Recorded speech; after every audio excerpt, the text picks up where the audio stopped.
semuanya, Assalamualaikum warahmatullahi wabarakatuh. Selamat datang di podcast Desa Peringsurat, ruang ngobrol santai dan edukatif seputar hukum sosial dan pembangunan desa. Perkenalkan, saya Ayu Fitriatsari dari Fakultas Hukum Universitas Negeri Semarang, dan hari ini saya akan menemani teman-teman dalam perbincangan yang sangat menarik dan tentunya bermanfaat. Pada kesempatan kali ini, kita akan membahas tema perjanjian dan manifestasi, sebuah topik yang sering muncul dalam kehidupan sehari-hari, mulai dari jual beli, utang piutang, hingga kerjasama usaha. Sebelum mulai, saya persilakan terlebih dahulu kepada pemateri kita untuk memperkenalkan diri. Baik, terima kasih kepada Ayu. Sebelumnya, perkenalkan nama saya Tio. Saya dari Fakultas Hukum Universitas Negeri Semarang. Baik, terima kasih. Kita langsung masuk ke inti pembahasan. Pertanyaan pertama, kita mulai dari hal dasar terlebih dahulu. Sebenarnya perjanjian itu apa sih dan apa fungsi utamanya dalam kehidupan masyarakat? Oke, untuk perjanjian sendiri, simpelnya perjanjian adalah sebuah kesepakatan antara dua pihak atau lebih yang menghadirkan atau menimbulkan suatu hubungan hukum atau keterkaitan hukum antara satu pihak dan pihak lainnya. Fungsinya apa sih? Nah, fungsinya adalah sebagai yang pasti adalah sebagai detail atau kepastian dari hukum itu sendiri yang nantinya ketika orang membuat perjanjian sudah tertera dalam perjanjian tersebut. Kenapa? Ketika kita butuh perjanjian, karena sebenarnya perjanjian itu simpelnya adalah dasar seseorang untuk melakukan sebuah kesepakatan yang nantinya di kesepakatan tersebut terdapat beberapa poin yang memang harus dilaksanakan dan tidak boleh dilaksanakan. Nah, untuk perjanjian tersebut atau kesepakatan tersebut ada 4 syarat yang harus dipenuhi. Yang pertama ada kesepakatan, yang kedua ada ketetapan, yang ketiga ada hal tertentu, yang keempat ada suatu hal yang halal. Yang pertama ada kesepakatan. Jadi dalam suatu perjanjian ketika terdapat suatu hal yang tidak disepakati atau terpaksa kehilafan, itu dapat disebut ini syarat subjektif yang pertama. Ini ketika tidak terpenuhi nantinya bisa disebut dapat dibatalkan. Tetapi setiap pihak yang membuat perjanjian atau bersepakat itu tetap harus menjalankan kewajibannya sampai nantinya ada putusan dari hakim atau dari pengadilan untuk pembatalan perjanjian tersebut. Lalu yang kedua, ini masih syarat subjektif. Yang kedua adalah kecakapan. Kira-kira siapa sih yang boleh membuat perjanjian? Sebenarnya semua orang boleh membuat perjanjian, namun harus cukup umur dan tidak di bawah kemampuan. Jadi ketika syarat kedua ini tidak terpenuhi juga, nantinya tetap boleh dibatalkan perjanjiannya. Jadi harus menunggu atau mengajukan gugatan atau permohonan untuk pembatalan perjanjian. Lalu yang ketiga ada suatu hal yang diperjanjikan. Jadi unsur ketiga ini atau syarat ketiga ini adanya hal yang jelas yang diperjanjikan antara pihak pertama dan pihak lainnya. Misalnya perjanjian jual beli, barangnya harus jelas, kuantitasnya berapa, dan seperti apa bentuknya. Itu harus jelas. Jika tidak, nanti akan dinyatakan oleh pengadilan batal demi hukum atau itu tidak terjadi suatu perjanjian. Lalu yang keempat ada sebab yang halal. Itunya nanti sebab yang halal ini tidak melanggar norma susila dan undang-undang. Jadi perjanjian tersebut tidak mengandung unsur-unsur yang dilarang oleh negara dan undang-undang. Ketika ini dilanggar, itu tetap akan batal demi hukum atau dianggap tidak ada perjanjian antara pihak pertama dan pihak kedua, seperti itu. Oke, menarik sekali ya. Jadi memang perjanjian itu bukan hanya soal hitam di atas putih ya, tapi juga menyangkut kejelasan hak dan kewajiban para pihak. Betul. Selanjutnya pertanyaan kedua, siapa saja sih yang menurut hukum boleh membuat perjanjian? Apakah semua orang bisa membuat perjanjian atau ada syarat-syarat tertentu yang harus dipenuhi? Oke. Pada dasarnya semua orang itu boleh untuk membuat perjanjian. Namun terdapat beberapa syarat yang harus terpenuhi. Yang pertama itu harus cukup umur. Dan yang kedua, tidak boleh di bawah pengampuan. Dalam arti dia dapat mempertanggungjawabkan apa yang dilakukannya secara mandiri, seperti itu. Baik, sering muncul pertanyaan seperti ini. Loh, kenapa sih harus pakai perjanjian segala? Emangnya sepenting itu?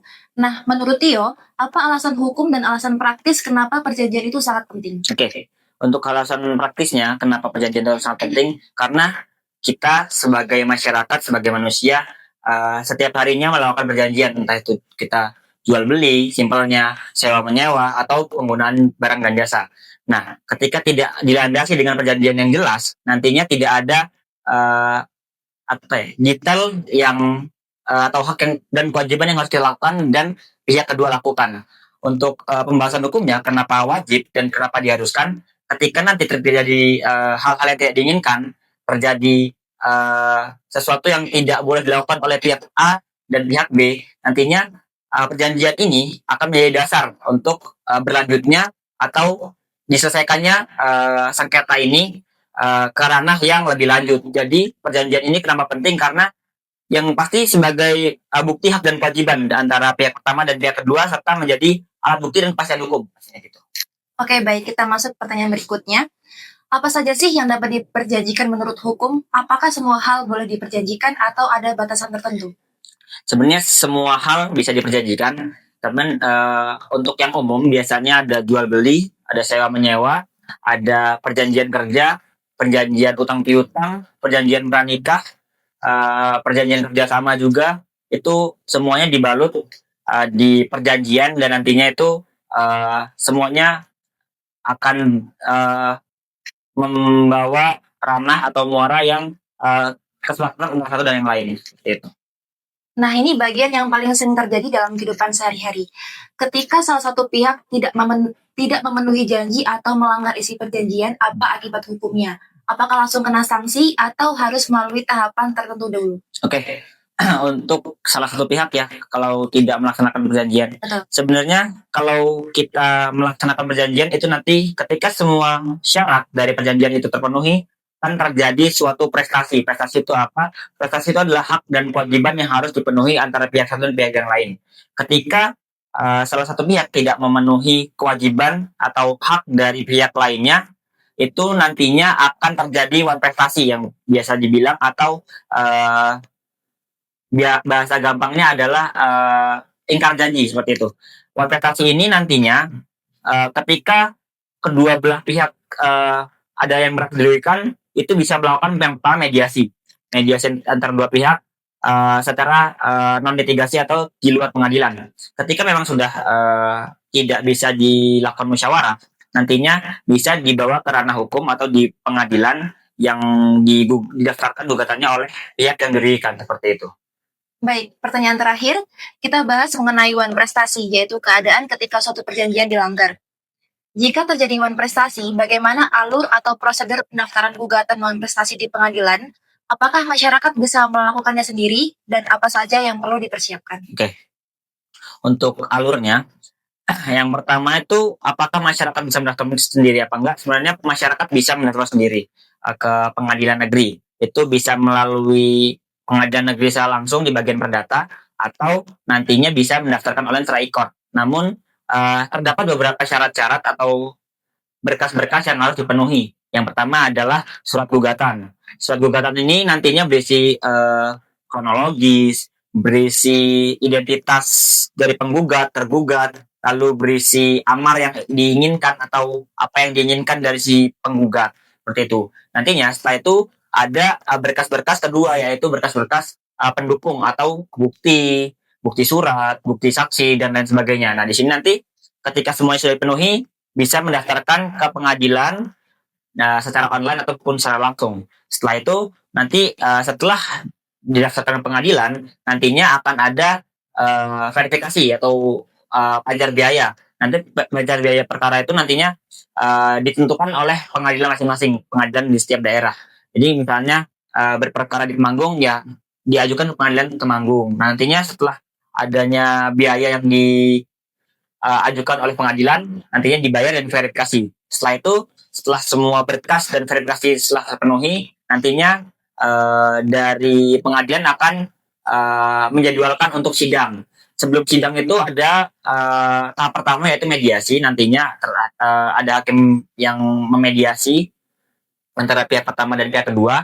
Nantinya mediasi ini ketika bisa berjalan sesuai dengan keinginan atau kesepakatan antara pihak pertama dan pihak kedua dan mencapai kata sepakat dan deal, itu tidak akan dilanjutkan ke sidang selanjutnya. Namun ketika memang tidak tercapai kata sepakat atau deal antara dua pihak, nantinya akan dilanjutkan ke tahap-tahap berikutnya, tahap jawaban dari tergugat, lalu ada replik, ada duplik, ada pembuktian, ada kesimpulan dan ada putusan. Jadi nantinya memang ketika si penggugat ini merasa dirugikan, penggugat bisa mengajukan gugatan ke pengadilan negeri. Ketika memang bingung mau seperti apa, bisa meminta tolong bantuan hukum. Biasanya ada yang pro bono secara gratis ataupun ada yang berbayar.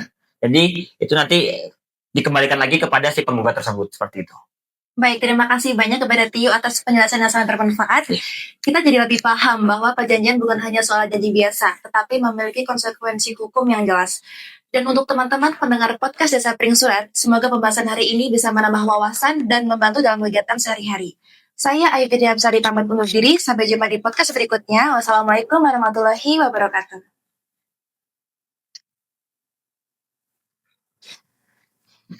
Berapa menit?